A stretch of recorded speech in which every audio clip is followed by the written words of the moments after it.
Hello everybody and welcome back to the Learning Academy.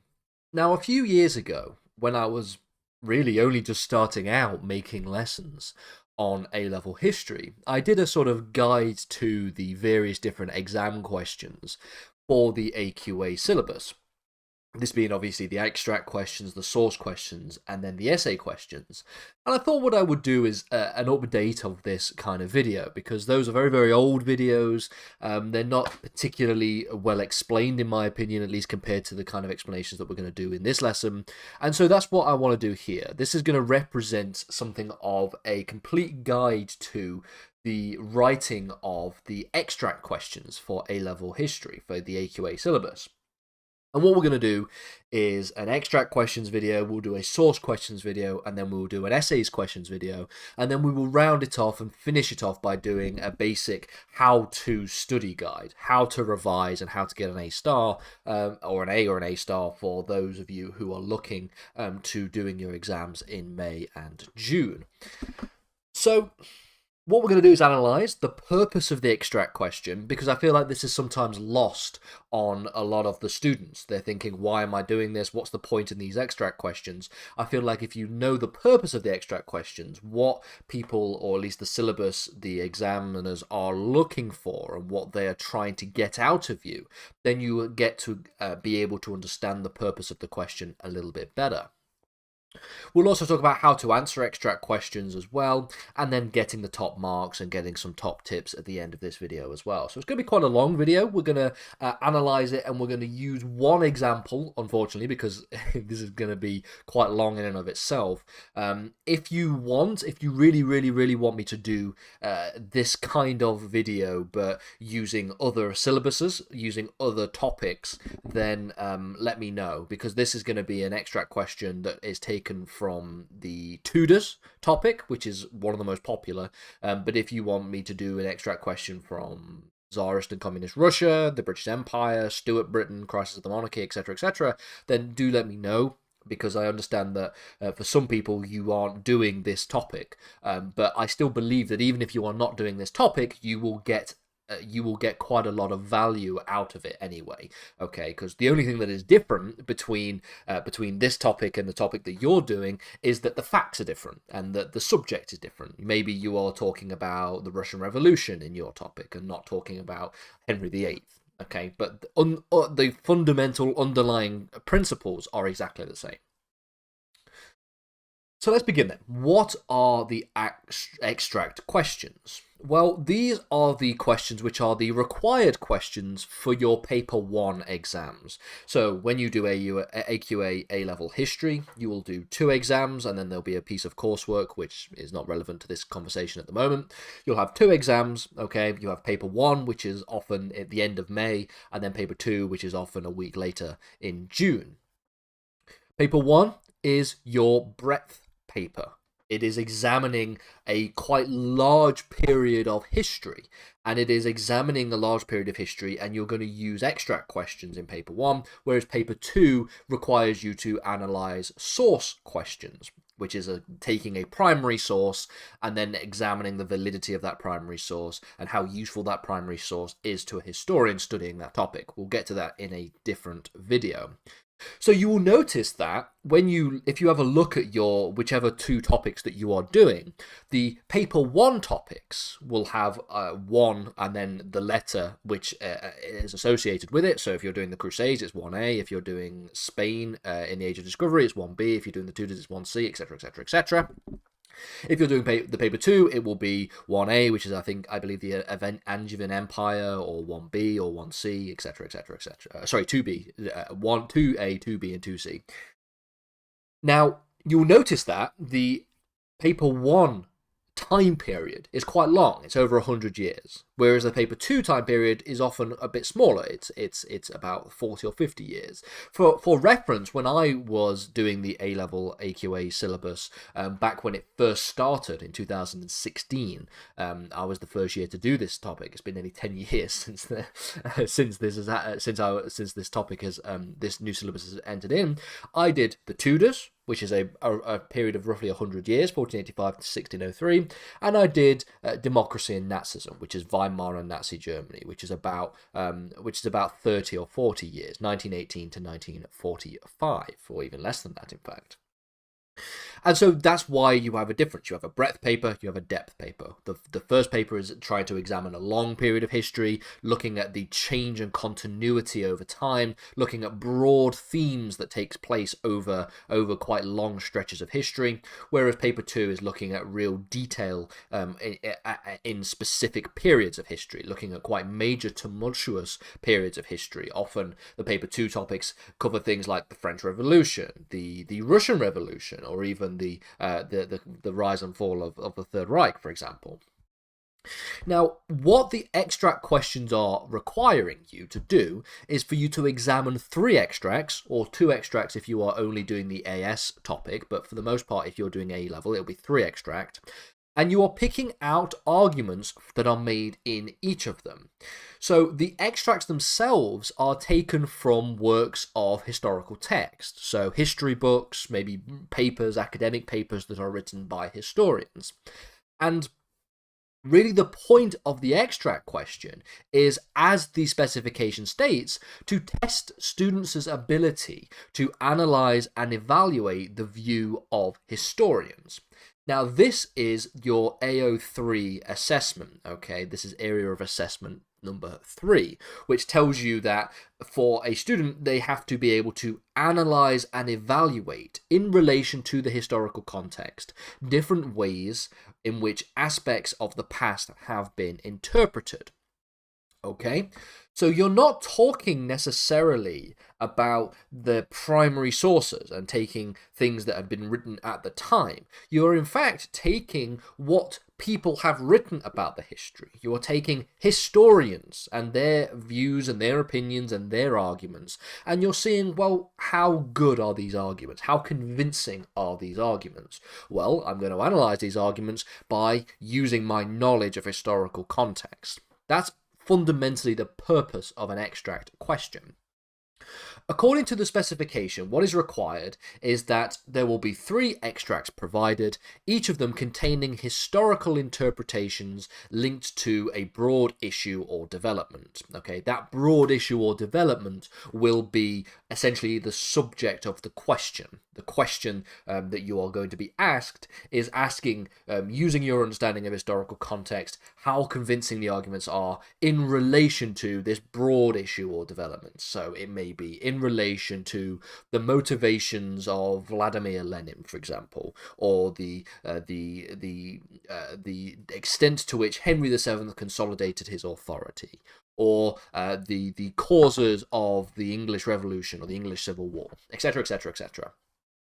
Students will be required to identify the arguments and evaluate them. In doing so, they must apply knowledge and understanding of the historical context to these arguments and interpretations. Deployment of knowledge that does not relate to these extracts will receive no credits. So if you are, for example, asked to write an extract question on Henry VIII, and you start talking about Elizabeth I, then you're not going to get any credit, unless it's in relation to Henry VIII, which is unlikely. You won't get any credit. If you are even more lost and you are asked to write a question about Henry VIII and you end up starting to write about the Russian Revolution, that's very, very, very much something that you won't get any credit for either, okay? But what is interesting here is that it is asking you to essentially do 2 things, okay? The first is step 1, which is to be able to identify the arguments in the extracts. You have to be able to pick the arguments out of the extracts. And that can sometimes be quite difficult to do, and something that will probably take practice over time in order for you to get better and better at doing so. But then the second point is, once you have picked those arguments out, you have to think, right, how convincing are these arguments? So let's use an example to work through. And like I said, we're taking an example from the Tudors, which is option 1C. The Tudors from 1485 to 1603, the Battle of Bosworth to the death of Elizabeth. Now, this is the question. The question is, using your understanding of historical context, assess how convincing the arguments in these 3 extracts are in relation to religious changes from the late 1520s to the death of Henry VIII. This is taken from the November 2020 exam. So you'll notice that it is asking you to assess how convincing the arguments are in relation to quite a broad question: religious changes from the late 1520s. Okay, it doesn't specify exactly which date you are is the cutoff point, which is quite nice. Okay, so you're probably thinking 1525 onwards. All the way to 1547, which is the death of Henry VIII. So that's roughly the period that you are thinking about. And it is, like I said, quite broad. Religious changes. Well, there's a lot of religious, for those who do the Tudors topic, there is a lot of religious changes that takes place in that period. Now, I'm going to go do one extract because this will take a very long time to work through, but essentially what you would do is duplicate this for each of the other extracts as well. So the extract itself is extract A from the the November 2020 exam period. Oh no, sorry, not November. Sorry, the May 2020 exam period. Apologies, just a citation error there. And this is a piece of text that is adapted from J. Bernard in their book from 2005, The King's Reformation. Now the extract says the following. It says that Henry VIII was the dominant force in the making of what is best called the King's Reformation. Religious policy was essentially the king's.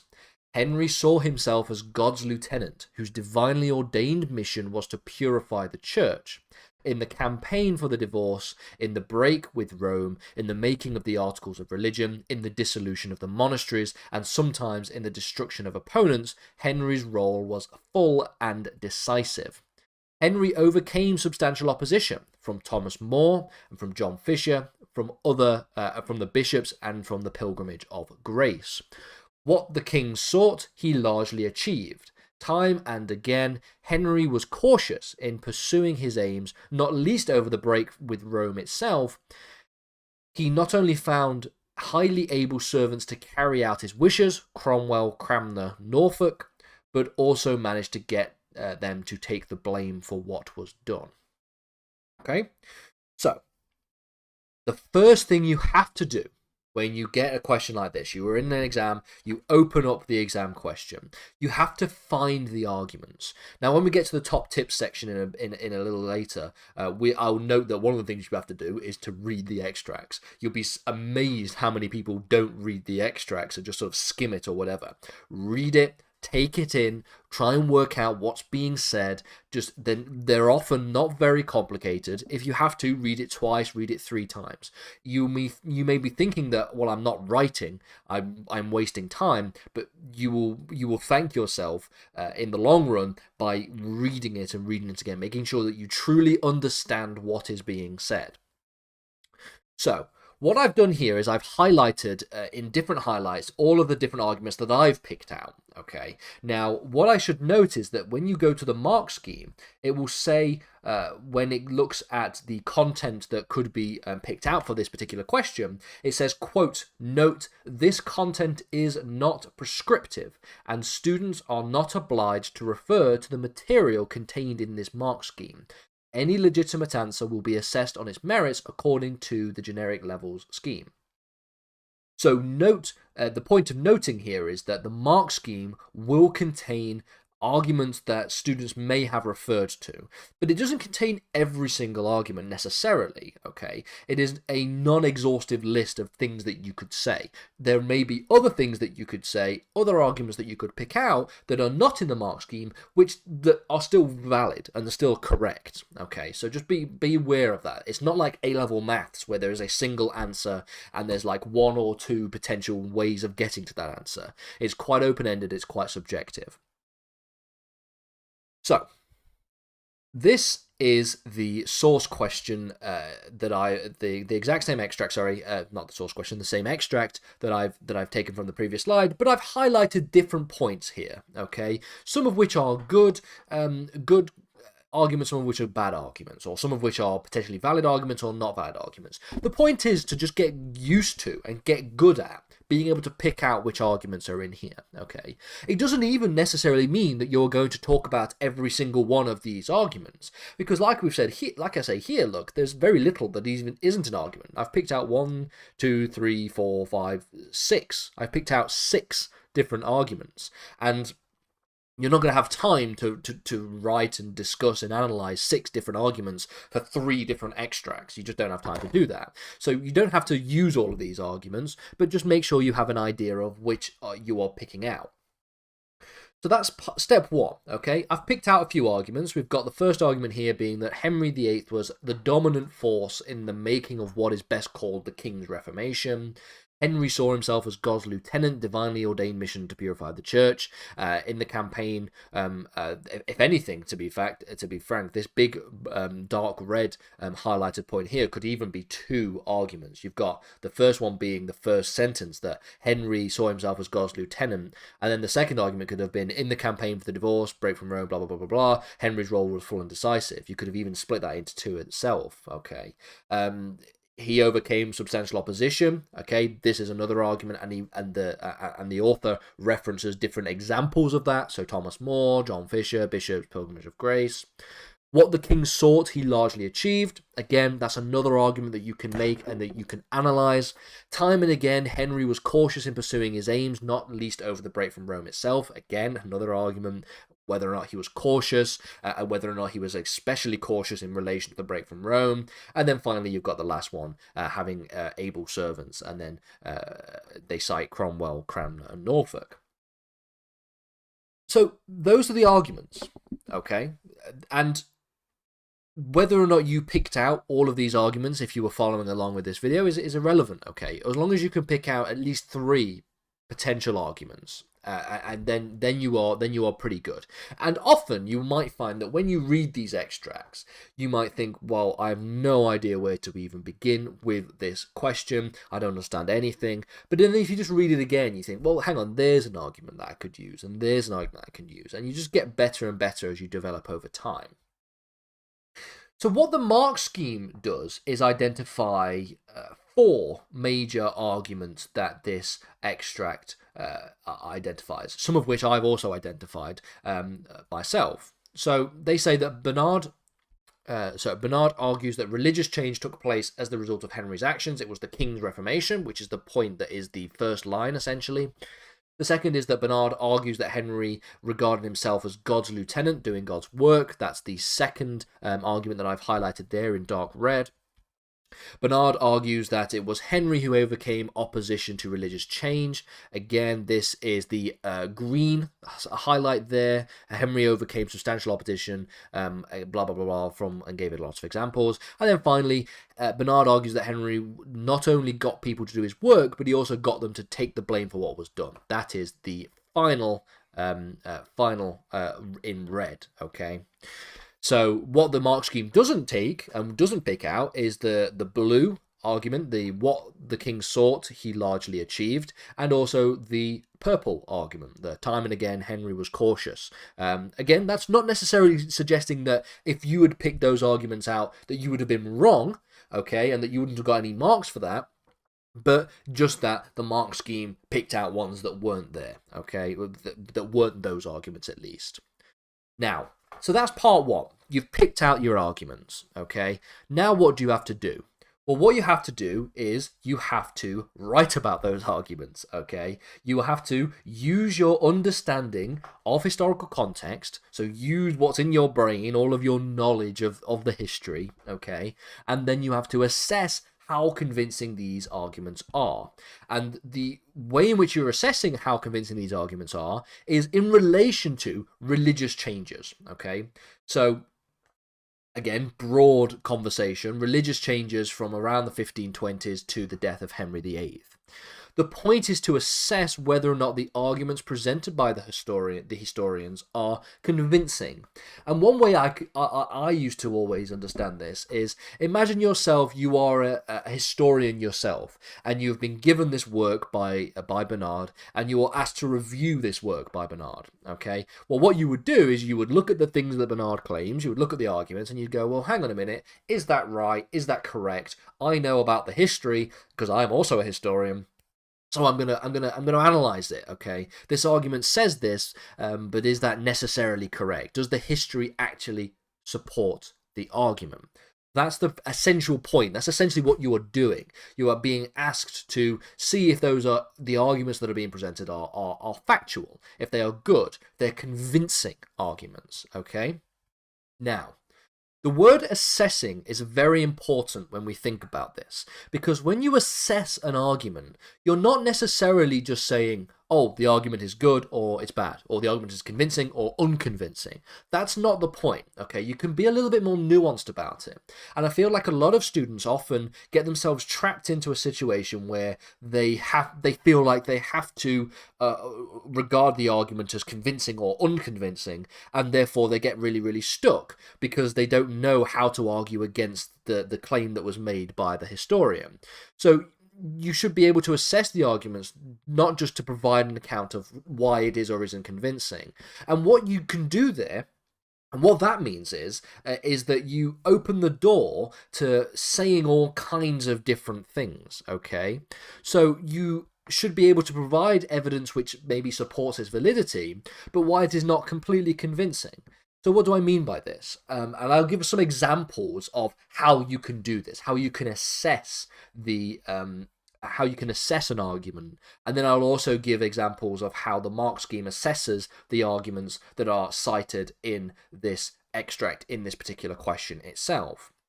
Okay, so like I said, often a student will take an argument that is in an extract and they will try to think in their brain evidence that means that the argument is correct and evidence that means that the argument is wrong. That's not necessarily how you should do it, okay? What you should do is think about all of the factors that exist in the history, the historical context. The context is what's most important. You could maybe argue that while the claim that is made by Bertrand is not necessarily wrong, it lacks context, or it is overly simplistic, or other historians take a different interpretation. These are all ways in which you can assess an argument. So you could say, for example, one way of assessing an argument is to say, well, this argument that Bertrand makes is correct, okay, but it's lacking context. It doesn't mention another thing that also happened in the history. It doesn't explain why this is the case. It is too simplistic in its explanation of the events. These are all ways in which you can assess the argument. And then if you use your specific knowledge, if you use your knowledge of historical context to support that view, to support the claim that you are making, then that's how you get those really top marks, okay? Let's take an example from the mark scheme. So the mark scheme has a couple of things. The argument in question that the mark scheme is referring to is this bit of the extract. So Henry VIII, was the dominant force in the making of what is best called the King's Reformation. Religious policy was essentially the King's. Henry saw himself as God's lieutenant, whose divinely ordained mission was to purify the church in campaign with the etc., etc., etc., break from Rome, etc. So this is what the mark scheme says in relation to this argument. And they say it in their assessment as to the extent to which the argument is convincing, okay? And they say here that Bertrand is convincing in arguing that break with Rome was done in the name of the king and provided a solution to the king's great matter. However, there are those who would suggest that he was manipulated by Cromwell and would not have broken with Rome had the solution to the king's great matter have been found. So what is this suggesting here? It is suggesting that he is convincing. Bertrand is convincing in the argument that is being presented that the break from Rome was in the king's name and the solution to the king's great matter. That is a point that you can start talking about the king's great matter. The king's great matter was a very personal issue that the king had, of course. For those who don't know, the king's great matter was the divorce from Catherine of Aragon. He married Catherine of Aragon, he wanted to marry somebody else, and then obviously getting the divorce through meant to break from Rome. It took firstly Thomas Wolsey and then Thomas Cromwell to actually get this to be achieved. That's the very short story that we have that I've just explained here. But the second part is what's most important, because what the mark scheme has done is assessed that argument. They've said on the one hand it is convincing because the break from Rome was done for the king's great matter. it provided a solution to the king's great matter. And so it was done, and so this supports the view that this was Henry's actions, and this was him doing God's work, etc., etc., etc. However, there are those who would suggest that he was manipulated by Cromwell and would not have broken with Rome had the solution to the great matter have been found. This is something, this bit that's highlighted in red, is a point that is not made by Bernard. It is a point that is left out by Bernard. It is not part of the context in which he is speaking, he is writing in his extract. So this is how you can assess it. On the one hand, it's convincing because it was done in the King's Great Matter, but on the other hand, it's a little bit less convincing because it doesn't exactly, in and of itself, provide the context of everything. And some argue that, to an extent, Cromwell may have manipulated the king, and there could have been a case that, had the King's Great Matter had been solved without a break from Rome, there would not have been a break from Rome in the first place. So the green is why the argument is convincing, and then the red is assessing how the argument is convincing, okay, or assessing how convincing the argument is. This is one of the things that it's almost like a shift in your brain that really opens the door to all of the different opportunities that you can do to think about how to analyze extracts. So instead of just saying, well, it was convincing because this, and that, but it's not convincing because this, and that, you say it's convincing, but then you argue why it maybe lacks context, or maybe the points that are left out, or maybe suggesting that it is oversimplistic, and or even argue that there are some other historians that would say this and that would say that. Those are the ways in which you can assess how convincing an argument is.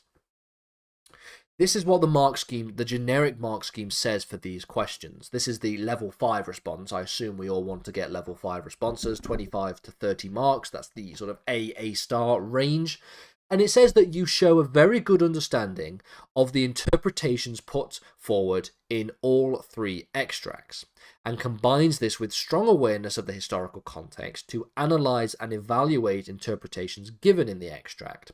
Evaluation of the arguments are well supported and convincing, and the response demonstrates a good understanding of context. So you have to firstly understand what the interpretations are, what the arguments that are being presented are. If you don't understand what the arguments that are being made in each of the extracts are, then you're not going to get very good marks. That's why I always recommend you read the extract multiple times to get a good understanding of what the historian is saying. The next point is that you combine your understanding of what they're arguing with an awareness of the historical context to analyze and evaluate the interpretations given in the extracts. And then you will be supporting those evaluations with good understanding of historical context, Now, you might find that there are instances, that there are examples where a particular argument that is being picked out by in your exam, you might find that it's not convincing at all. You might be like, well, this sentence here, this argument that is written here, is very poor. It's not very convincing at all. There are all of these points that can be argued to go against this particular point, and that's perfectly fine. There's no one-size-fits-all for these kinds of questions. Often, another thing that students like to do, a lot of them in my comment sections, is to ask, well, how many paragraphs am I supposed to do? Do I have to do an agree and a disagree, and then another agree and another disagree? And the answer to these questions is it doesn't actually matter, okay? You can pick out, someone could pick out and write about 6 arguments in an extract and get a B or a C. Or you could pick out 2 or 3 arguments and get an A star, because it's not just, there's no one size fits all. And so it's about the level of quality that you are essentially implementing in your essay question, in your question itself, in your extract question, should I say. And the amount of historical context, the way in which showing how much you understand the particular extract question, to the way you understand what the historian is saying, and the way you can put that argument into the historical context and assess whether or not it is good or it is bad. And you will find that pretty much the way these extract questions are made is essentially in a way that allows you to have a good little debate in your essay. Okay, you allow to it allows for you to make points on both sides of the argument. You can make points as to why it's convincing. You can make points as to why there is a lacking of context, and you can then go on to explain what that context is. You can then make points as to why it is potentially not as convincing, etc., etc., etc. You will not very rarely find an extract question where it is just citing fact after fact after fact after fact, because then that's not very useful, okay? If a historian argues that Henry VIII died in 1547, then there's not really anything that you can say about that, because that is just a fact of the matter, that is just true. But rather, they're making arguments, okay, that about the character of a person. They're making arguments about what caused an event. They're making arguments about which events are more significant than other events. And that's really where you can have a historical debate. That's what history is all about. It is about having debates about the things that happen in the past and the ways that those things explain and influence other things, the value of those things, why those things happened, how those things happened, could those things predict what things could happen in the future. That's all a historian does. That's what a historian exists to do and writes about. So, in this final section, I'm just going to give a few top tips. Okay, the first thing you should do is when you sit down in your exam, you've written your name, your student code or whatever they're called. You get told, okay, turn your papers over. You read the extracts carefully, and you read them fully before even thinking about writing anything. You have about an hour to write up these extract questions, okay, and the source questions on paper 2. So just take your time, okay? If you feel like you struggle with being able to write the things you want to write in the time that is necessary, then practice writing essay questions under timed conditions. Practice writing quickly, learning just very slowly how to pick out arguments quickly, how to analyze those arguments quickly. Do it all under timed exam conditions. The best revision you can possibly do is to practice questions, okay? It is to practice and practice and practice and practice. And once you've practiced all the things, you go and you've done all the exam questions that there are available to you, all the past paper questions, all of the textbook questions, you go back and do them again, okay? But maybe you do them again under time conditions, or you do them again without your textbook available to you, or you go and find extracts, or you get your teacher to find extracts for you to look through. You go and read a book on this topic, and you just highlight arguments that are written in the book to get used to and practice all of these different things. Okay. Anyway, that's a side point. So first tip: read the extract question as carefully as possible. Make sure you have a very good understanding of what is being said, and then while you are reading, maybe read it once, okay? Don't do anything, just read it once, and then read it again. But when you've read it again, this second time you're reading it, you use your pen and you underline each of the arguments you can pick out. If you practice this enough, like I've just said, if you practice enough and get used to reading past paper questions, you'll find that it's actually quite easy to pick out arguments. And the more you know about a topic, the more you know about the historical context, the more you can underline a sentence and go, oh, I can say something about that. And so you might find that, like I did when I did this exam question and I highlighted it, that pretty much all of the extract contains arguments that you could use. I found 6 arguments that I could potentially have written about in an exam question. The mark scheme only found 4. So you will end up finding loads, okay? You end up basically underlining and highlighting every single different part of the extract. The final point is take 3 of those. Just take 3. You don't have to take all of them. Just take 3 and spend a good amount of time explaining why they are or not convincing given the historical context. And generally speaking, the structure of these extract questions will probably mimic something of just very big, 3 very big paragraphs. Okay, a big paragraph for extract 1, a big paragraph for extract 2, and a big paragraph for extract 3, where you go into the depth of each of those, pick them out, add in your historical context, argue why there is and isn't convincing, which parts are convincing, which parts aren't convincing, which parts do align with the historical context, which parts are lacking historical context, which parts are overly simplistic, which parts are are not even are true or false, all of these different things. Okay, and again, the final tip I would say is, right now I'm recording this lesson on the 25th of March 2024. Your exam on this topic is at the end of May. Just do practice questions. Practice from now. Do practice questions and you will get the highest grade, I promise. So this has just been a very basic overview, a basic guide. Like I said earlier on, if you want me to do this for other topics, if you want me to do this for the for the British Empire topic or for the Tsarist and Communist Russia, do let me know. I'll do something similar to that. Potentially not as long as this, but I'll do something similar. And then stay tuned for the other videos that we'll do on the source questions and then finally on essay questions. Hello everybody and welcome back to the Learning Academy. In the previous video, what we did was spend some time talking about the extract questions for AQA A-level history. We talked about essentially a guide to being able to answer those extract questions. This video, as promised, is the exact same kind of guide, but instead for the source questions, the paper 2 compulsory question, and this is the second of 3, which will then conclude with the essay questions, which are arguably the easiest to get your head around. This lesson is going to talk about the source questions. We're going to analyse the purpose of the source question. We're going to talk about how to answer the source questions, the tips for getting those top marks. I'm only concerned with getting a level 5 answer, a 21 to 25 marks, which is the sort of A and A star level.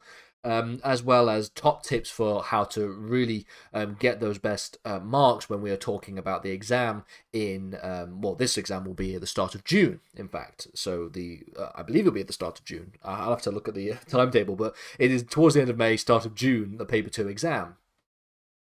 So we know already that AQA A-level history requires you to do 2 papers, in addition to some coursework, which is sort of subsidiary to what we're talking about here. You have a paper 1, you have a paper 2. Paper 1 is your breadth paper. It is essentially allowing you and inviting you to analyze quite a large period of history, and is essentially asking you to talk about the ways in which change and continuity takes place over that long period of history.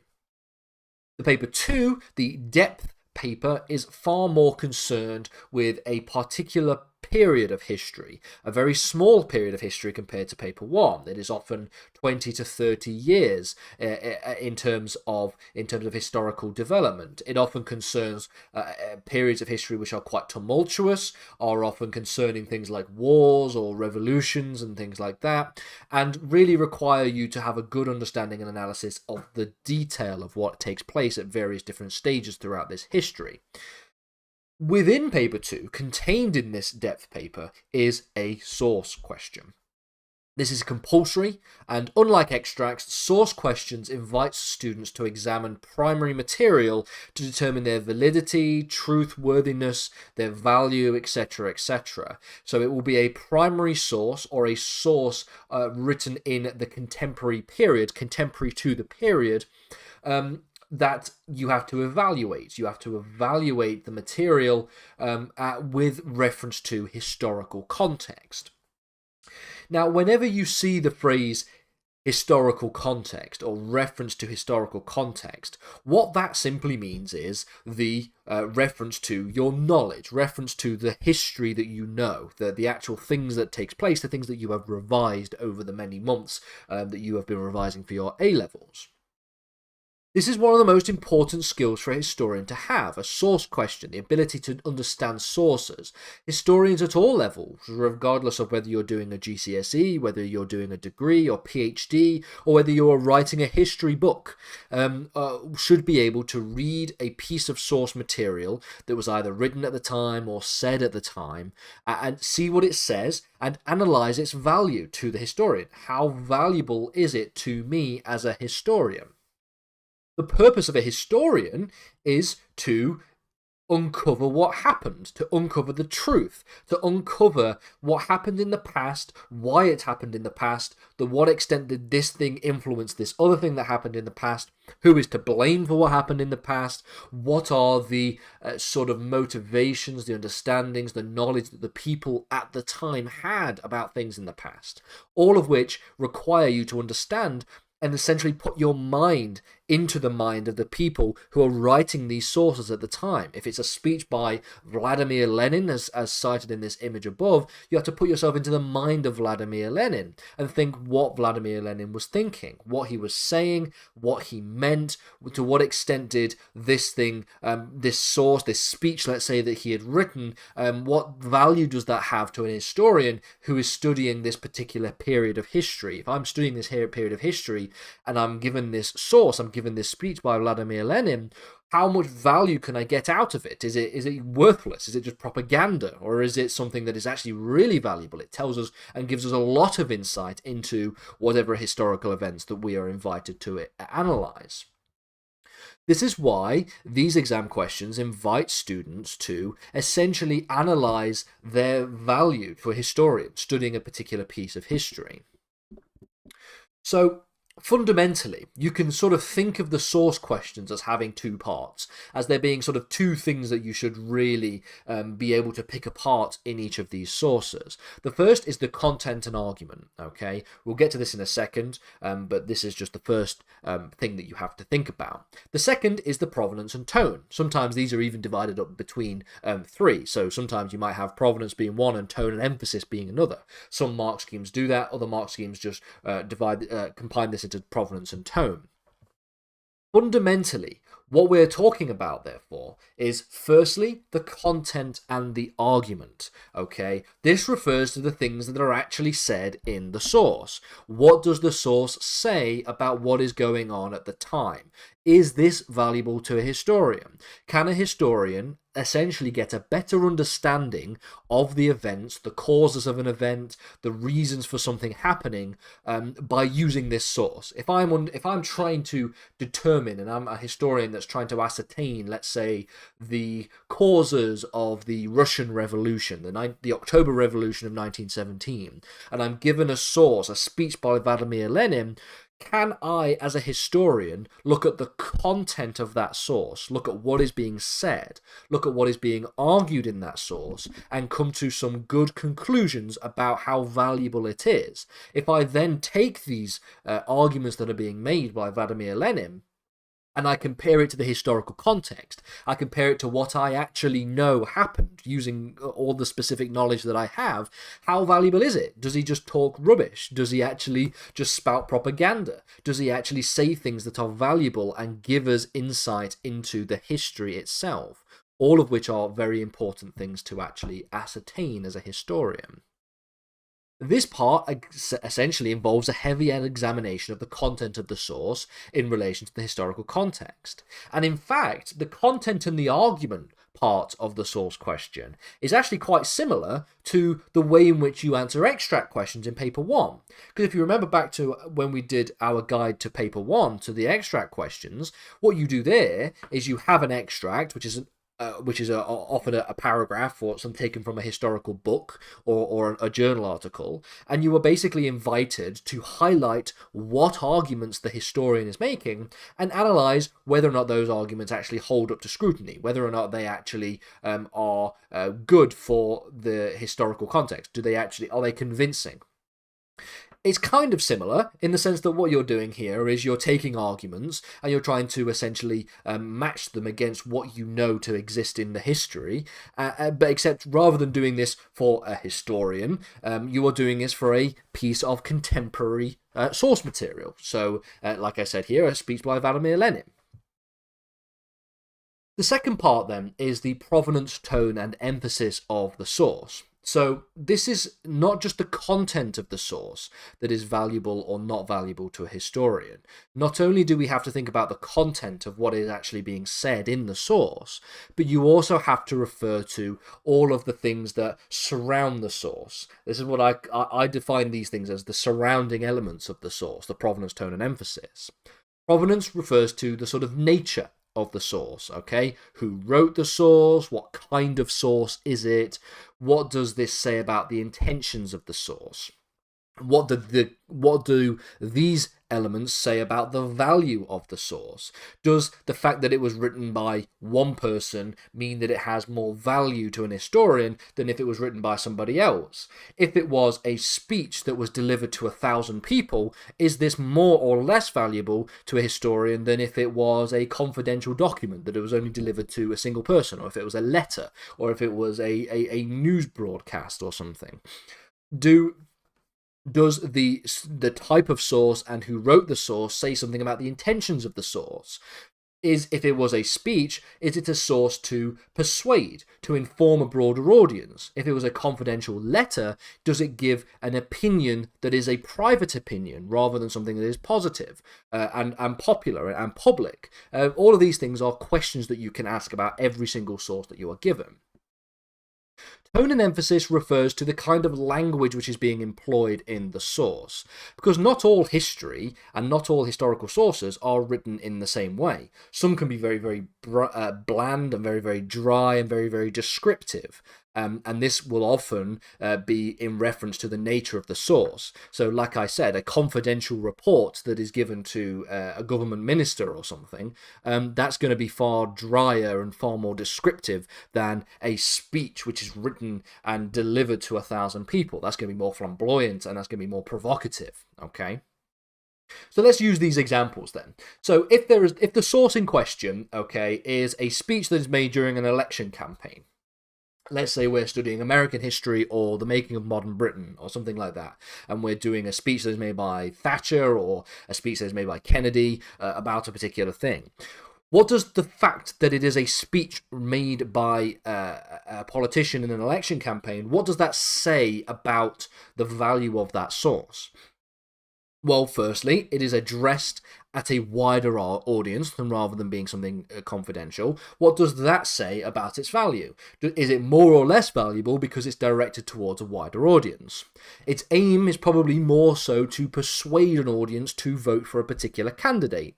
If it's during an election campaign, this makes sense. What does that say about the value of the things that are said? For example, if it was a speech made by Margaret Thatcher in an election campaign, there's probably going to be greater emphasis on the parts of history which paints that particular candidate in a better light than other parts of history. So you might say that it has less value to a historian because it's going to be slightly emphasized towards the candidate. It's going to be essentially trying to paint the candidate in a better light than if it was something a little bit more objective. It's going to be subjective in a way, okay? And so therefore it might touch on some parts but not touch on other parts. And you can essentially use your knowledge of historical context to make a determination about what that actually does and what that actually means. The language used, like I said, is going to be more flamboyant. It's going to be more provocative. It's an election campaign. People who do election speeches are going to be very good orators. They're going to be very good at saying and speeches and making broad brush claims rather than being a lot drier and a lot more objective in terms of their understanding of historical context. Second example, a confidential military report about troop movements in a particular war, let's say World War II, and this was a confidential military report about the enemy's troop movements, where they're moving about, okay? This is going to be made for a much smaller audience because it's a confidential military report. It's going to only be directed towards people who need to know about this particular part of the conflict. It will be for military purposes, and this can have value owing to the fact that it is attempting to be as accurate as possible. It does not make sense to suggest that a confidential report about troop movements of the enemy troop movements should be biased, or it should emphasize one thing over another. It should be as accurate as possible because, of course, it's supposed to benefit the side that is being written about. And fundamentally, it will only provide information that is known to the author at the time that it is written. Don't forget, we are historians. We can actually have the benefit of hindsight in the sense that what is written in 1945, okay, the information that they might have then might be very different to the information that we have now. So we might have the benefit of hindsight to be able to ascertain some value or less value in that particular source. Now, as a sort of spoiler alert for those who want to go on to study history at university or something, things like a confidential military report or internal documents or documents to politicians like that explain things and events that are going on. These are seen as sort of the gold standard for historians because they represent the facts as accurately as possible as they are seen and perceived by the people that are writing the reports, because it doesn't make sense for them to be biased or to necessarily necessarily skew one way or another, or to try and be quite flamboyant and quite provocative in the language, because the purpose of that source is to inform a military general or to inform a politician or something like that. It isn't to persuade, let's say, people to vote for you in an election, okay? Now, that's not to suggest that they're all 100% accurate, but they are seen to be more of a gold standard than that of other primary sources. Some primary sources are more valuable than others. That is the whole point of this question. These questions are attempting to allow you to ascertain the value of sources for historians. Let's take an example then. The example that we're going to use is from the option 2R, which is the Cold War option, which I believe is 1945 to 1991, I believe is the time period that is studied. And the question comes from, it's an AS question, so it's a paper, a level, a year 12 question fundamentally, an advanced subsidiary question, but the same kind of standards apply. The only difference is, whereas the AS questions, they have 2 sources, the A2 questions you have 3 sources. They're very similar in terms of their mark schemes and stuff. So it is taken from the June 2022 mark scheme, the June 2022 exam season, and the question is, with reference to these sources and your understanding of historical context, which of these 2 sources is more valuable in explaining the failure of the Paris summit? Now, unfortunately, because AQA has a very strange tendency to actually block past paper source questions because of copyright reasons, which, in my opinion, allows them to have no value to students who are actually doing past papers in the first place, we only have access to one of these sources. So we're only going to analyze one of these sources, but you can get an understanding and a sort of flavor for how it actually works through the analysis of this single source. So apologies for that. Go and complain to AQA for their failure to do that. As a side note, a lot of the past paper questions, source questions and extract questions, actually have removed their content owing to the fact of various copyright reasons, despite the fact that a lot of the extract questions particularly take passages that are cited and that would be cited in any other historical book, and I have in my academic writings cited quotes, block quotes as big as those, and obviously not had any kind of copyright issues. And also, given the fact that an historian probably isn't going to try and sue AQA for copyright infringement for taking passages out of their books to help students in the future to teach, it seems very silly to me that they have removed a lot of these sources for copyright reasons. But again, I don't work for AQA, so I have no idea, but that's just my 2 cents on the issue. They essentially are rendered meaningless and have no value to future students who want to do past paper questions if you can't actually read the sources that the questions are actually based around. But that's just me. This is the source, though. This is the source that is cited, and it is a source which is a confidential government report on the Paris summit by the US Bureau of Intelligence and Research from the 25th of July 1960. It says as follows. It says that Nikita Khrushchev, who was the premier of the Soviet Union after Joseph Stalin, for those who aren't studying the Cold War period, probably never considered the summit conference as an opportunity to strengthen détente. Détente just simply means an alliance, a relationship. He envisaged it as an opportunity for advancing Soviet foreign policy interests. The conference would probably have continued had the U-2 incident not occurred. Although the USA being forced to acknowledge the flights at the conference, Moscow would gain an important psychological advantage. However, Khrushchev is likely to have calculated that if the confidence collapsed, relatively little would be lost, but the USSR could have chosen to play down the incident until the summit was underway. But faced with the prospect of no tangible gains at the summit, Khrushchev welcomed the U-2 incident and collapse of the summit as a means of scoring personal success. So we're talking about a particular summit, the Paris summit, which actually failed. It was scheduled for, I believe, around May 1960. The U-2 incident, for those of you who aren't studying the Cold War period, was basically an incident whereby a U-2 spy plane was shot down. It was very, very embarrassing for everybody, given the fact that essentially it was the US trying to spy on the Soviet Union. And so acknowledging the U-2's existence in the first place would have been embarrassing for the USA, and Khrushchev knew this. The leader of the Soviet Union knew this.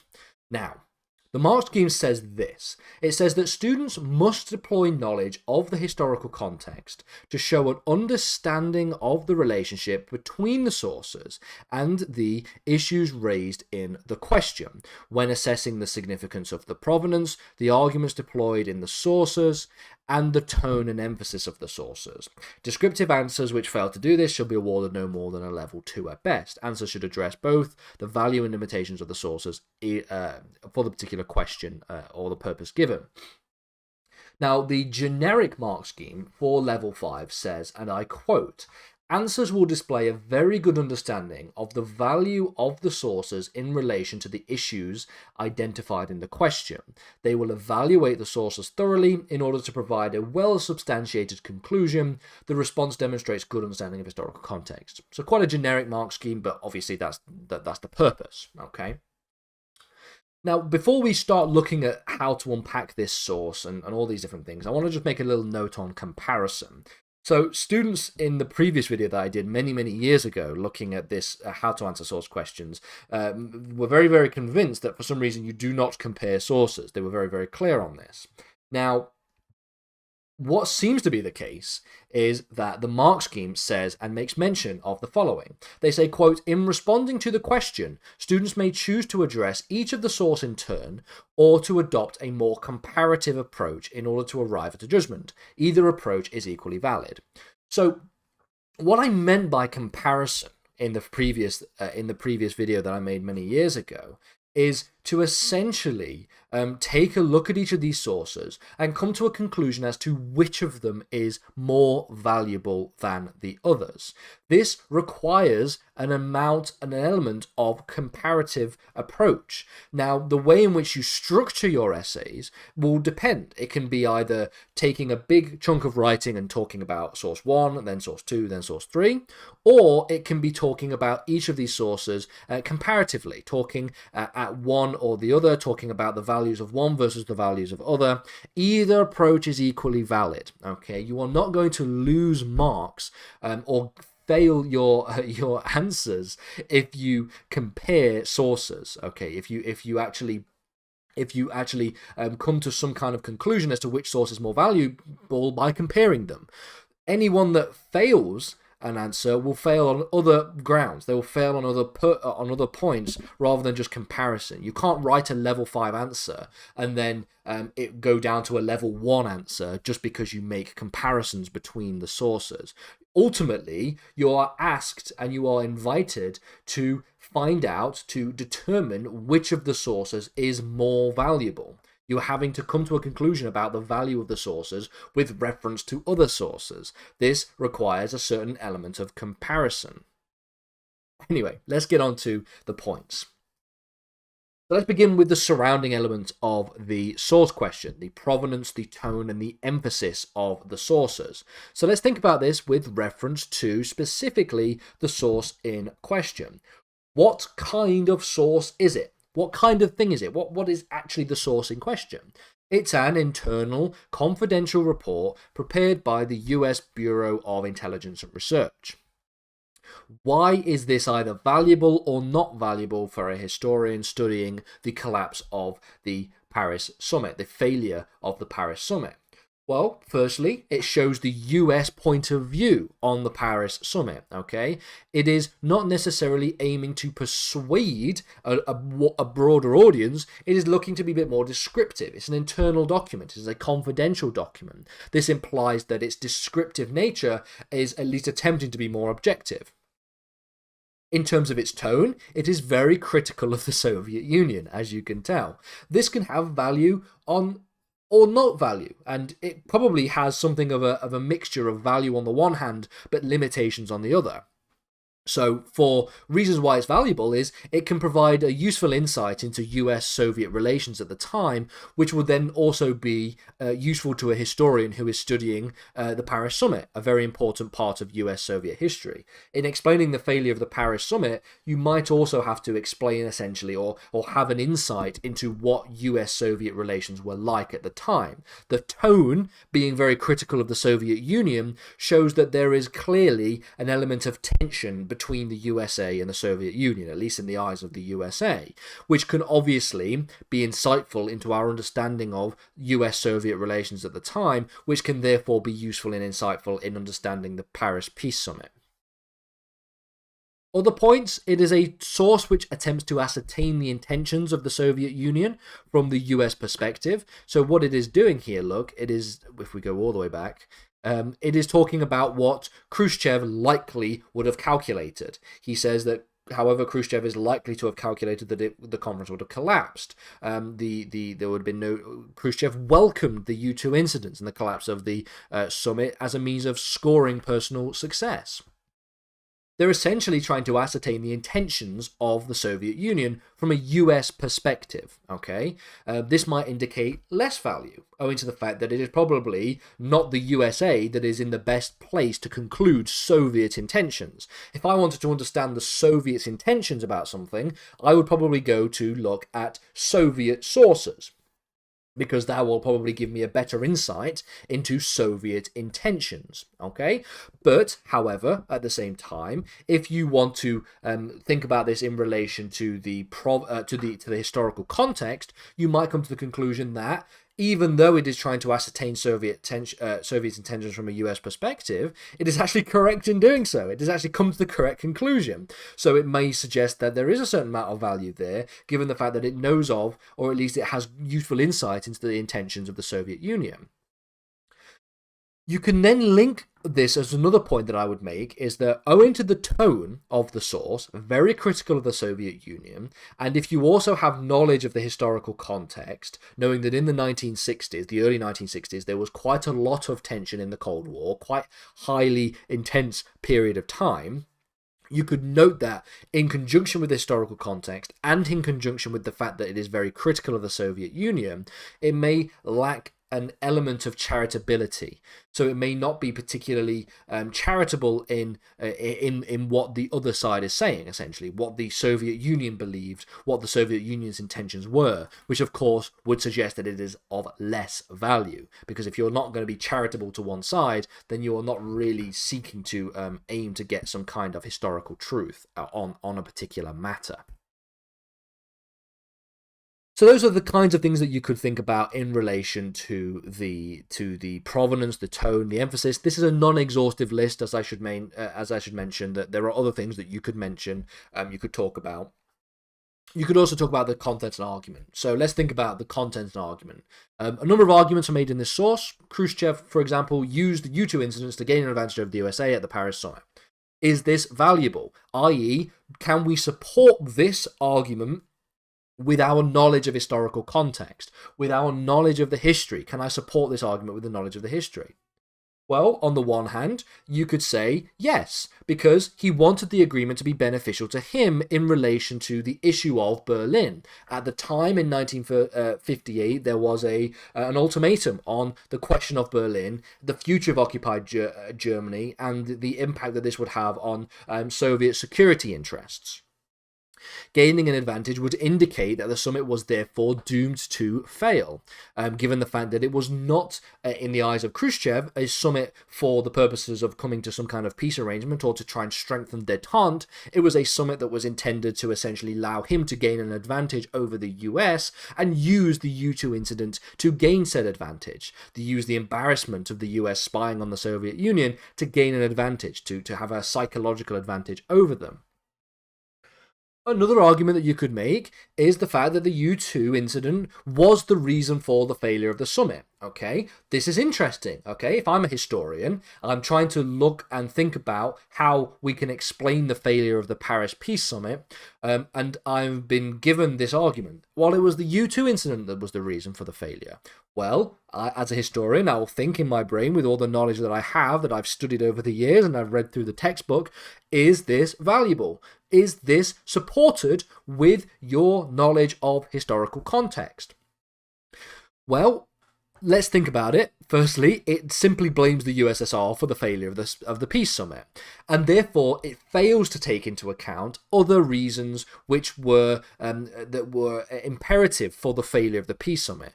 Not all of which were entirely the fault of the USSR. There were already tensions going on, the ultimatum over Berlin in 1958, the fact that the Cold War was really coming up to its peak in the 1960s. You have things like the Cuban Missile Crisis that will eventually take place. You have things relating to the failure at Camp David and various elements relating to it there. So all of these kinds of things indicate that to blame the failure of the summit entirely on the U2 incident, and therefore entirely on the USSR, is probably not as valuable, because it lacks other elements of historical context. So these are just two arguments that you can make. You can make more arguments here. And essentially what the point is that you analyze the provenance, tone, and emphasis of the source. You analyze the content and the arguments of the source, and you come to a conclusion as to how valuable it is. And then once you've come to a conclusion about how valuable it is, you do it for the next source. And then you do that for the next source. And then if you have time, which you should have time, you should come to a conclusion about which of the three sources is most valuable. Okay? You come to a conclusion, or two sources if you're doing AS, you come to a conclusion at the end and say, at the end of the day, or overall, or finally, or in conclusion, this source is more valuable because. And if your argument is well substantiated, then you will get into that level 5 response. Okay? So, arriving at a judgment. You have to conclude which of the sources is more valuable. You will either have 2 or 3 to analyze, depending on which level you are doing, if you're doing A level or AS level. Now, you can make something of what I would call a fence-sitting argument. These are my favorite arguments to make in any essay, okay? Because fundamentally, history is complicated. History is really complicated. There are lots of different motivations and reasons and causes and structures and events that cause other events and that motivate other people to do lots of different things. It is very rare that there is a single thing that causes a thing to happen, okay? It is also very, very rare that a single source is of perfect value to a historian studying a particular topic. So you will find strengths and weaknesses in every single source. You will arrive at a conclusion that suggests that there are limitations for every single source, and you should do. You should not just conclude that one source is perfect and the other sources are rubbish. You have to conclude that all of the sources have value in certain elements, but all of the sources also have limitations. And given those facts, given the facts that none of them are perfect, they all have limitations, okay, but they all have value, which of them have the most value, okay, and why? Why do they have that most value? And so you can come to a conclusion like, for example, while source A has value in terms of its content, the collective provenance, arguments, and tone of source B aligns more with an accurate understanding of the historical context, and thus is more valuable to a historian. This is something of a fence-sitting argument. It is coming down on one side. It is saying that source B is more valuable, but also suggesting that source A has value as well, but that just source B has a little bit more value. These are all the things that are really important for determining which source has the most value. So I hope you've enjoyed this video. I hope you've gained some kind of insight into source questions. In terms of a top tip, The top tips are always the same for the extract questions as they are for the source questions. Read the source question carefully. Read every single source carefully. Read the source again carefully. Highlight, pick out the arguments, pick out the provenance, the tone, and the emphasis. Pick out the things that may be of value and maybe limit the value. And then once you have then planned that essay, you come and you write the essay. In terms of for revision, the best thing you can do, the only thing that you can do that is the most important, in my opinion, is source questions practice. You do source question practice, you do extract question practice, you do essay question practice. You practice, you practice, you practice, you practice. You put, it's no good just knowing the things that the textbook says. This is what a lot of students get wrong. When they come to revise, they will just sit down and read the textbook or make 10,000 flashcards that really get you to all the knowledge in your brain. You come to a conclusion that essentially you know everything about the topic, but are you able to apply that information? That is what's most important. If you are able to then apply that information in an essay question, explain why that information is valuable or less valuable, that is really where you're going to get better, useful insight into these kinds of questions. Welcome back, everybody, to the Learning Academy. This is the third video on our guides to the AQA A-Level History exams. So this will be coming up in May and June, these exams, and fundamentally we've spent our time looking at the first two questions that you will have in these exams, the first question in paper 1 and the first question in paper 2. This video is going to talk about the essay questions. This is the part of the exam which will have the most marks for those of you who are doing the A-Level, because you will have 50 marks to grab for the two essays that you have to do, and then there'll be 30 marks for the source/extract question on the depending on paper 1 or paper 2 for the rest of the marks for the final total. We will talk about the purpose of the essay question, which area of assessment that this question actually utilizes and assesses you on, essentially. We will talk about how to answer essay questions and getting the top marks as well as top tips. So we are only concerned in these lessons in getting level 5 responses. Level 5 is 21 to 25 marks, and level 5 is the highest that will get you the A and A stars in your A-levels. I don't care about level 4 or level 3, I only care about level 5 answers. And we will explain how we get to those answers, and we'll use an illustrative example from component 1L, which is the Quest for Political Stability in Germany exam paper, which is from 1871 to 1991. Again, for those of you who aren't doing that topic, if you are doing a different topic, don't feel like you're not going to get any value from looking at that example, because I'll try my best to illustrate the points such that you can understand what we're talking about, regardless of whether or not you have done or are studying this particular topic.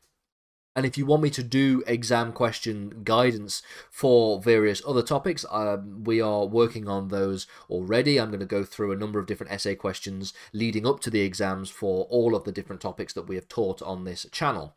So they will be coming in due course.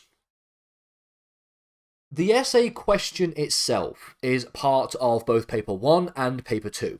Okay, so you don't have to know anything different depending on paper 1 or paper 2 for the essay question. You only have to know the difference between the extract question and the source question.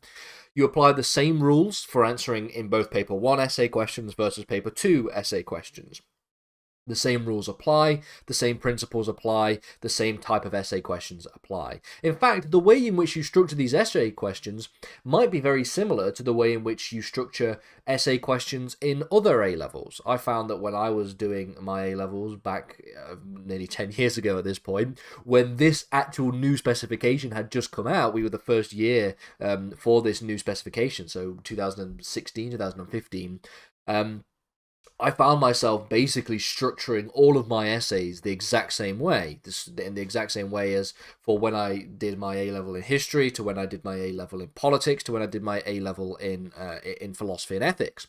So fundamentally, these things are very, very similar, and these are transferable skills that you can then take on with other A-level subjects. You can even take this on further into university, whether you go and do a degree or not.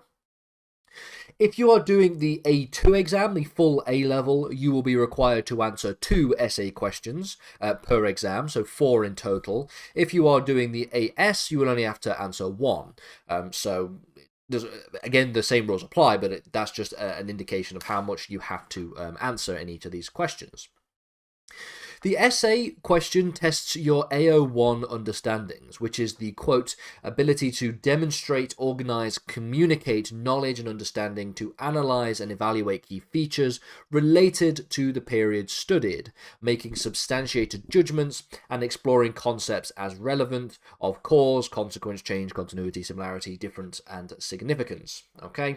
Quite a broad, quite, in my opinion, relatively meaningless, where you can't really get much understanding from this. But basically, the point of the essay questions is for you to demonstrate knowledge, for you to demonstrate an understanding of the topic, an understanding of the history, but then to also take your knowledge and understanding of the history to analyze arguments, to evaluate key features, to debate cause and effects, to debate cause, consequence, change, continuity, similarity, difference, and significance. Okay?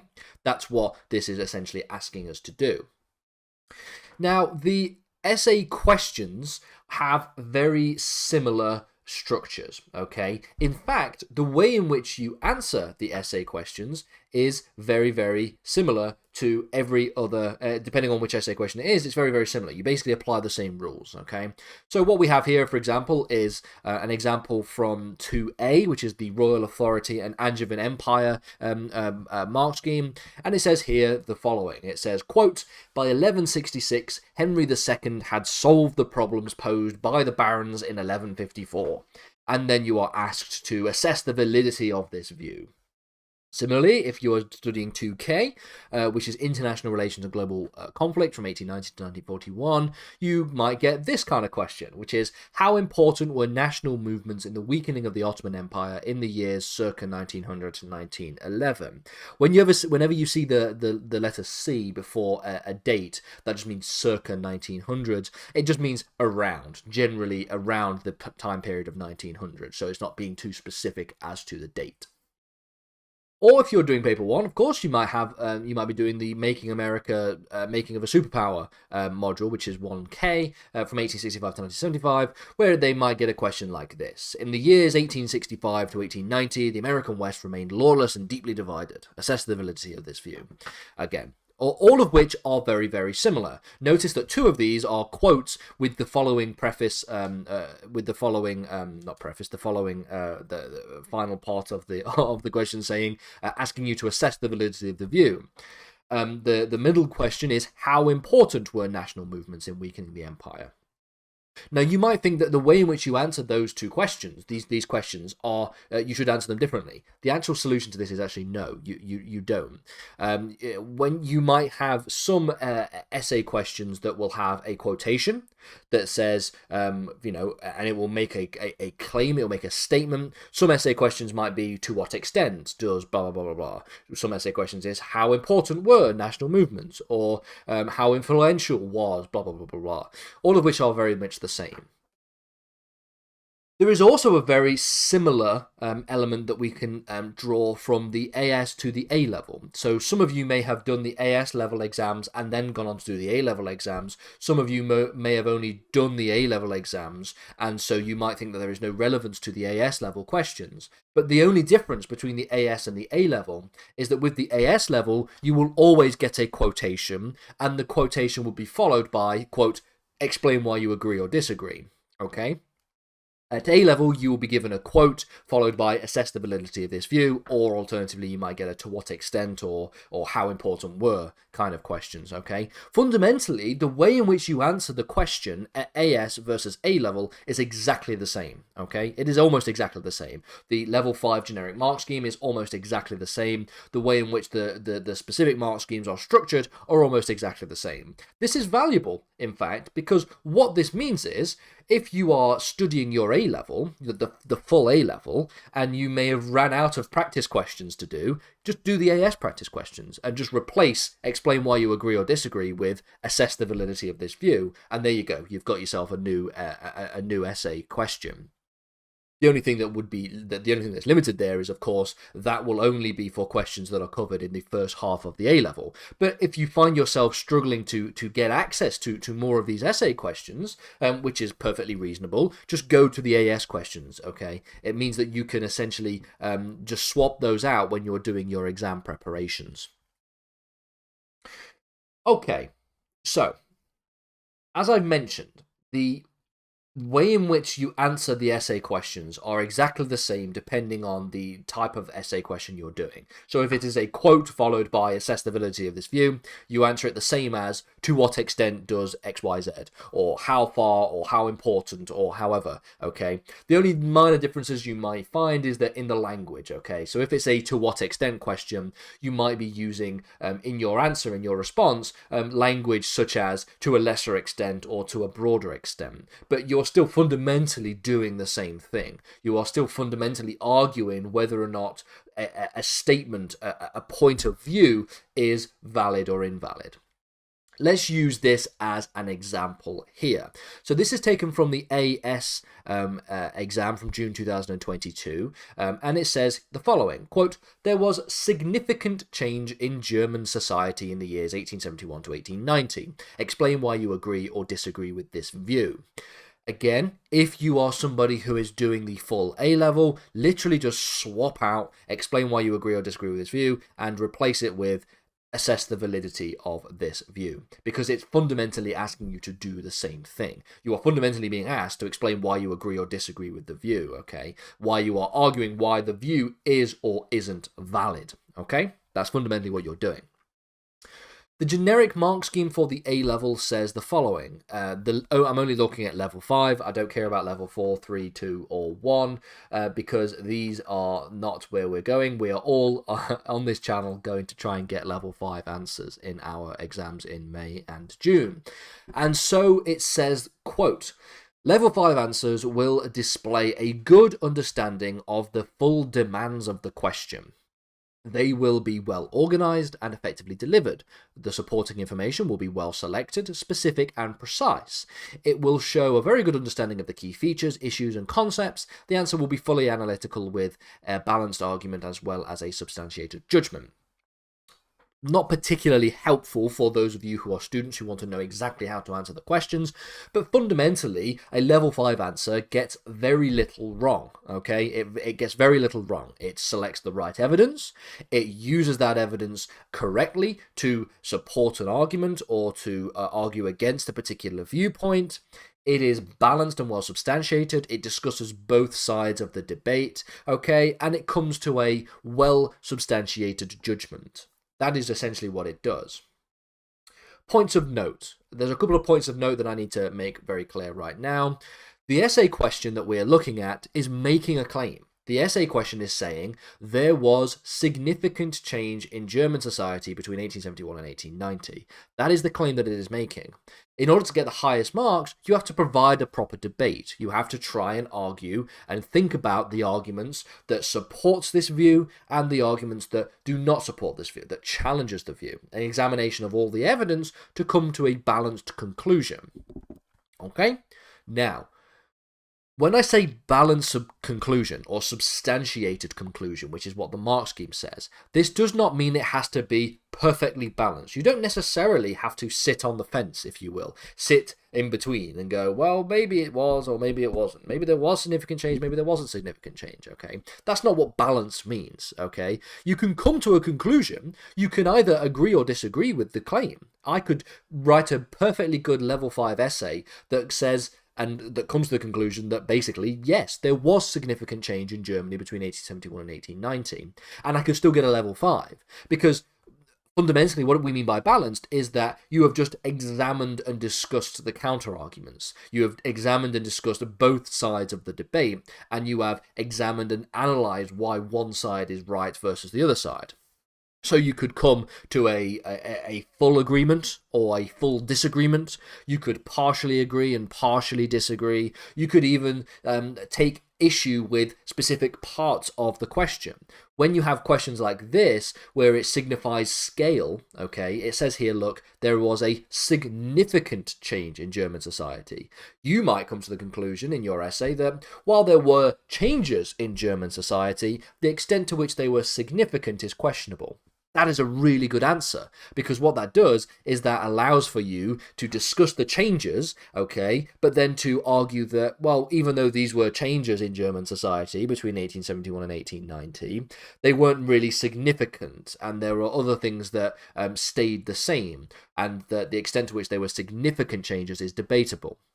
That's always a really good argument to have, because it is basically fence sitting. It is basically sitting in between the agree and disagree, but it is taking issue with some of the points that the statement is making. Okay. Also, it should be noted that when it says here significant change in German society, it isn't morally loading this. It isn't being normative in this case. It isn't saying that the changes were good or the changes were bad. All that it is suggesting is that there were changes. So don't get caught up in the idea that these changes were good or that there were changes that were bad. There could have been very, very bad changes, but there would still nevertheless have been changes, okay? So just make that point very clear as well. So let's actually get to the structure of the essay. Your introduction is really the beginning part of your essay, and what your introduction should do is outline what your argument is going to be. The point of the introduction is to inform the reader what the essay is going to do, okay? You're basically saying, I am in this essay going to argue XYZ. I am in this essay going to argue that there was not significant change in German society between 1871 and 1890. Or I am going to argue in this essay that while there was changes in German society between 1871 and 1890, the extent to which these changes were significant is debated or limited, okay? Try not to use I. This is one of those things that people tend to get caught up in. Just practice using other kinds of words that aren't that kind of first person. So you might say that, quote, the most accurate interpretation is that the change in German society between 1871 and 1890 was limited. This is basically me saying I will argue that it's limited, but it is saying it in a way that isn't using the first person. It isn't using I. It's saying the most accurate interpretation, or it is the most valid to argue, or it is most accurate to argue. The extent to which the extent to which the statement in the question is valid is debatable or is limited. Whatever. All of those different things. Again, this is something that really you should just be able to practice over time. Get practicing using different phrases. Maybe when you're doing your revision, have at your desk a list of different conversation openers, a list of different essay openers, a list of different sentences that basically replace the first person, and then just get used to using those instead of using I. Again, a practice thing that would require time and lots of essay questions to do. Basically, what this argument is, what your introduction is your thesis. Your thesis is the argument that you're going to be presenting. I'm going to present to you what this debate is going to be about, what this essay is going to be about, what this essay is going to prove. You then go, in the rest of your essay, through your main points, to go about proving those points, okay? Proving why your introduction is correct, okay? So, simply put, an introduction is just almost the shop window. Okay, it is just the thing that you are saying at the beginning of your essay, the point that you are going to make. You may also include in your introduction what your essay is going to be structured like, how it is going to be structured. So, for example, you might say that the most accurate interpretation is that change in German society between 1871 and 1890 was limited. This will be demonstrated through reference to, and then your 3 points. So maybe through reference to educational reform, class, and also the growth of urbanization and industrialization. And these can be like your 3 points in your essays. And then that gives the reader of your essay an understanding of what your argument is going to be and how you're going to prove it. Basically giving a roadmap to the rest of your essay. Generally speaking, when you're making your points, the meat of the essay, the structure of the essay itself, it's good to have picked out at least 3 points that you're going to talk about. Okay, sometimes if you have time, or if you feel like you feel really strong about this particular essay, you can maybe pick out 4. Generally, try not to go for 2 because you might not have the prerequisite and the substantive and sufficient amount of analysis to do so. But theoretically, you could write an essay question that is level 4, level 5, that only uses 2 points, but then goes into those 2 points in a real good amount of analysis and context and uses lots of specific information, okay? But generally speaking, if you pick 3 points, then you'll be okay. And the way these essays are made is essentially allowing you to make at least 3 points, and you generally have enough time to make at least 3 points, okay? These points should discuss the historical context, it should discuss the arguments and the counter-arguments, and it should link back to your argument in your introduction, as well as link back to the question. Always link back to the question. Always refer in your writing to the language that the question uses. So if we're talking about significant change in Germany between 1871 and 1890, refer back to that. Constantly refer back to the word significant change, the time period. Make it very clear that you are talking about this essay question, that you have not just lost sight of the essay and you're now on a different point or a tangent and you're going off writing about different things, okay? If you're making a point, then explain why this links back to the question, okay? All of these things are important. We'll get to an example in a second. Finally, then, your conclusion. Your conclusion should be the easiest part. You've done all the hard work, you've done all the heavy lifting, you have done the introduction, you have explained what your essay is going to argue, you have explained the structure of your essay in your introduction, you've then gone about and gone through the process of proving your argument using the 3 points that you have picked out. You have done all the historical context, you've used all your specific information, all the things that you revised in your flashcards, and now you are basically just summarizing what you have done. That is basically what the conclusion is. In summary, this essay has argued XYZ, XYZ, XYZ. It should be really, really simple. It should just really nicely clean up everything at the end of the essay to make it very clear that that is what you've done.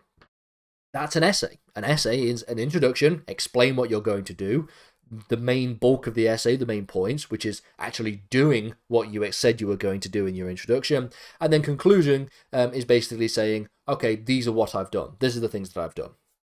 There you go. Simple as that. Let's think about paragraph structure then. A lot of schools and a lot of different colleges and sixth forms like to use lots of different methods and modes for how they would like their essays to be structured. The easiest things like PEEL or Peel paragraphs and all these different things, point, evidence, explain, all these different things, okay? Fundamentally, that's what we're doing here, but I'm going to try and demonstrate using an example. So these are the paragraph structures for the main points, the main paragraphs, not your introduction, not your conclusion, but the main points, okay? Ultimately, there's no single way to structure paragraphs. What is required is that you use good evidence that is clear and specific, you address the question itself, you make a good conceptual awareness of the historical context, you are analytical, and you come to a well-substantiated judgment, okay? That's all that you need to do. The way you do that is, of course, up to you completely. The reason why schools and sixth forms and us use and recommend things like Peel paragraphs or whatever like that is because obviously it's just a nice rubric for being able to basically apply this structure and apply this standard for every single essay. It's just a nice, simple way of being able to understand it. The way I like to answer essay questions is not to think in terms of agree versus disagree, but rather to think of points, what I think about as points of interest. So some people might say that when you write essay questions for A-level history, you do 2 agree paragraphs, 2 disagree paragraphs, or an agree, disagree, agree, disagree. I don't like doing it like that. I think that's it puts too much of a burden on students in some cases, especially when it comes to revising really a lot of material. It requires you to have lots of different points in your head. It also doesn't allow you to really understand or get to the heart of the nuance of some of these points and some of these questions. So rather than doing agree, disagree in your paragraphs or whatever, I do what I call here points of interest. Okay, so points that are relevant to the essay question. So what do I mean by this? If I was doing an essay question like this, like the quote, there was significant change in German society between 1871 and 1890, I would not do paragraphs where I do an agree with that statement, disagree with that statement, agree with that statement, disagree with that statement. I will instead use points of interest. So I might say that I could do one paragraph talking about population growth and industrialization. Okay, that's like a thing that is part of society that I can discuss. And then maybe do one on education, opportunities for women and healthcare. And then maybe one on rural or urban divide in class. If I was to go and find a different exam question, let's do one let's go to the Tudors. It's a very easy one that people can do. And if I go down and find an example on my screen here, if it loads up, I'll give you another example of what I'm talking about. So fundamentally, rather than doing agree, disagree, I'm going to do instead points of interest. And then the agreeing and disagreeing, the sort of debate that you have inside the paragraph. Okay? Let me see if it has loaded. There we go. So, find it. Okay. So this question here, this is a question from the November 2021 exam for the full A-level. It says, quote, this is for the Tudors, it says, quote, by 1509, Henry VII had established his authority across the whole of England. Assess the validity of this view. If I was answering this question, I would do points of interest. I would do one paragraph about, for example, the way in which he utilized authority through foreign policy. I might do a paragraph where I talk about societal changes. I might do a paragraph talking about rebellions. I could even divide this even further and talk about dynastic rebellions. So people like Perkin Warbeck and people like Lambert Simnel. And then talk about non-dynastic rebellions, so things like the Yorkshire Rebellion and the Cornish Rebellion, which were more in response to taxation. Okay, so rather than doing agree, disagree, I take different areas of Henry VII's reign, different points which could establish whether or not he has established his authority, and then I use those points there. Okay, I would probably talk about finance and the way in which he was able to control finance and build a very strong treasury. I would talk probably about the fact that the succession from Henry VII to Henry VIII was very, very clean and very, very smooth, all of which are points that can be noted. Okay. Let's think about the paragraph structure then. So let's do one paragraph for the Germany example that I did, the Germany example on German society. So from here, I'll explain why the point I am making supports the argument I made in the introduction. So I might say something like this. I might go, there was not significant change in German society between 1871 and 1890, since there was the maintenance of the traditional elitist dominance.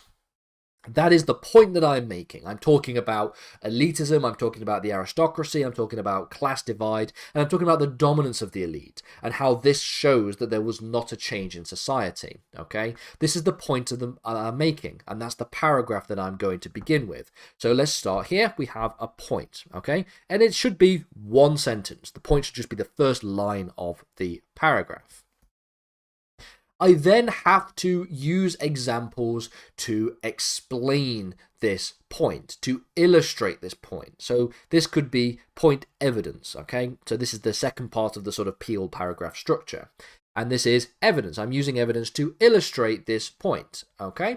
So, for example, I might say that many prominent areas of German society remained under the control of the elite and aristocratic families. This can be illustrated in the officer corps of the army, in addition to the resistance on the part of German elite to allow marriage contracts between the aristocracy and the upper middle classes.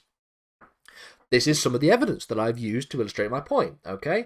Note here that it isn't actually that much evidence, okay? I might have actually been able to include a date or a name or part of an example that requires a little bit more specific evidence, okay?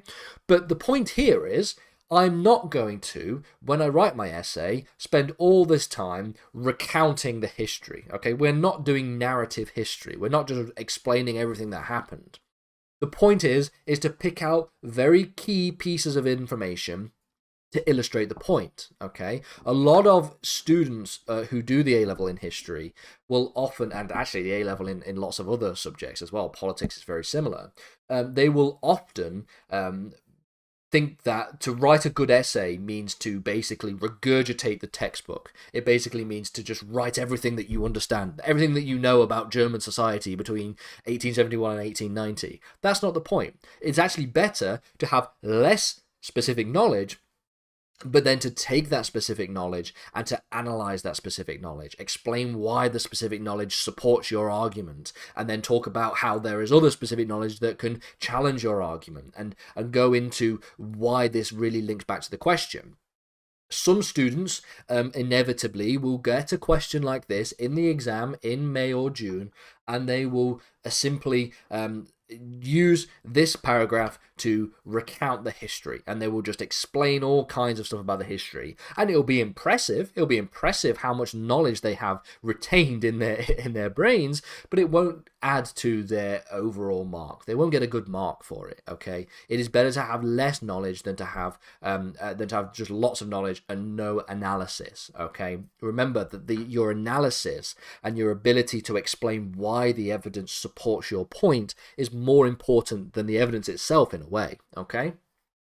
It also, this also ties back to the way in which A-level students often revise and often study. You will find that most A-level students will simply do mind maps. They will do flashcards. They will just read the textbook. I had a friend who literally rewrote the textbook on pieces of paper, almost word for word, just rewrote the textbook as a way of memorizing all of the evidence and all of the information. That is not as useful as doing practice questions, because knowing the information, knowing the specific evidence is fine, but being able to apply that specific evidence, to be able to analyze why that specific evidence supports your point, that is something that you can only get good at if you do practice questions, and you do more practice questions, and you do as many practice questions you can get your hands on. And then once you've done all the practice questions, you go back and you do the ones you've just done, you just do them again and write them again under time conditions, or write them again trying to use different points, okay? All of which are very important. So yeah, the main idea is to take some specific evidence and to use that evidence to analyze the statement in question. So, next, I have to explain why the evidence that I've just used here, the evidence about the army corps and the evidence about resistance on the part of German elites to allow marriage contracts, I have to explain why that supports my view, why that supports the view that the statement in question, that there was significant change in German society, why that statement in question is actually wrong or is limited, okay? I might say something like this. I might say, quote, "This suggests that, while there may be some social changes in Germany, it remained by and large dominated by the elite class with a growing aristocracy, limiting the influence and expansion of the working class, in addition to their reluctance to allow the influence from more upper middle classes with these marriage contracts." Again, this may not necessarily be perfect, but it illustrates the point. The point here is that I've taken the evidence from the previous slide and I've explained why that evidence supports the view, why that evidence supports the view that there was limited social change in Germany, which is of course what my argument is. Now, this is the most important part. You've done your explanation. You have explained your points, and you have explained why you think your argument is correct, okay?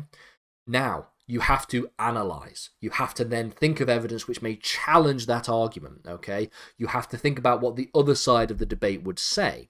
So, for example, and you do this with more evidence, okay? So, for example, I might say, quote, however, this interpretation may be challenged by reference to evidence of major changes in lower class parts of German society. With the growth of industrialization in the late 1800s came the establishment of new sporting, cultural and educational opportunities for the working classes. This industrialization also caused significant growth in the middle class, increasing their influence in politics. These liberal middle class ideas supported further unification post 1871. Again, this is a point that challenges the view. This point, this sentence here, or this paragraph here, or part of the paragraph here, actually supports the point that the question is asking. It supports the point that there was significant change in German society between 1871 and 1890. It challenges my view. It challenges my argument. And then this is the real high level point here. Okay, this is the real high level 5 answer point. I've basically got to the point where I've explained why I have my position. I explained why I think that German society didn't really change between 1871 and 1890. And it's almost like this person has come along, me, this other version of me, okay, has come along and said, actually, well, what about these points here? What about the growth of the middle class? What about the growth of the liberal middle class, which supported unification? What about with the growth of industrialization came the establishment of new cultural educational opportunities? These are points that you haven't referenced. Why are these points that disagree with your argument? What's wrong with these points? Why do these points still nevertheless lead to you supporting the original argument? Okay, that's what this point is. It is the undermining of the challenge. You undermine the challenge that you have just presented. Why this challenging evidence does not debunk my main argument. Okay, my main argument, don't forget, is that there was not significant change, or that the change in German society was limited. I have made that point with reference to class structure, okay, in this paragraph. I have given evidence as to the limited change in class structure. I've explained why this illustrates my argument. I have then gone and talked about a challenge to that argument, and now what I'm doing is undermining that challenge. I'm explaining why this challenge does not debunk my argument, why my argument is still true, and why my argument is still valid. So I might say, quote, nevertheless, despite these points, the extent to which the working and middle classes had major influences over German society was extremely limited. The state itself remained largely hostile to the growing urban proletariat. In addition, while there were some social improvements as well as the result of industrialization, the extent to which this expanded into wider social reforms for women and healthcare is also limited. Okay, so I'm still falling back on my original argument. I've discussed the counter argument. I've discussed the other side of the coin. I've discussed why people might be challenging my view, and I've said fundamentally, while there may be some points here, it is still not the case that this is a good argument. It is still the case that my argument is the original argument that is good. It's the correct argument. Okay. Now, it doesn't actually matter at the end of the day whether or not the examiner thinks that your argument is correct, or whether or not fundamentally the examiner thinks that there was or wasn't significant change in German society. The point is that you substantiate the argument and you provide a well-balanced conclusion, not that you actually agree or disagree with the examiner. So altogether, we get this. This is a paragraph. So I might say, as part of the point, there was not significant change in German society between 1871 and 1890, since there was still maintenance of traditional elitist dominance. many prominent areas of German society remained under control of the elite and aristocratic families. This can be illustrated in the officer corps of the army, in addition to the resistance on the part of the German elites to allow marriage contracts between the aristocracy and the upper middle classes. That is my point. That is my evidence to support my point. This suggests that while there may be some social changes within Germany, it remained by and large dominated by the elite class, with a growing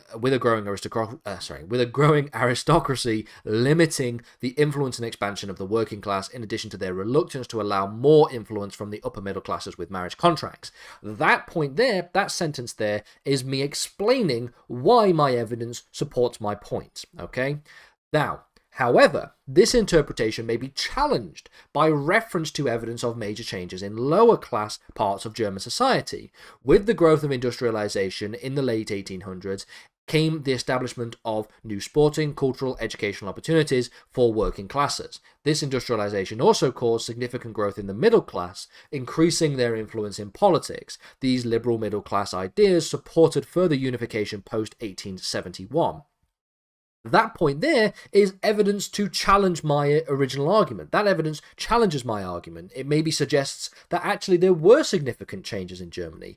I need to account for that. I need to try and explain why this is still not conducive to a good argument, which is what the final point says. It says, nevertheless, despite these points, the extent to which the working/middle classes had major influences over German society was extremely limited. The state itself remained largely hostile to the growing urban proletariat. That sentence there, okay, is actually explaining why the argument that was challenging my view is actually not that good. Growing urban proletariat. In addition, while there were some social improvements as a result of industrialization, the extent to which this expanded into wider social reforms for women and healthcare was also limited. This concludes a paragraph. This is one paragraph, okay? Now, you might be thinking, well, this is quite big for a paragraph, but if you write this out very, very quickly, it's actually not that big. In addition to this, don't forget that I've typed this out, so maybe I wouldn't have written it as I wouldn't have written as much in the exam under time conditions had I have done this exam today. But just fundamentally, this is what a paragraph looks like that would essentially give you a good balanced argument to and for this particular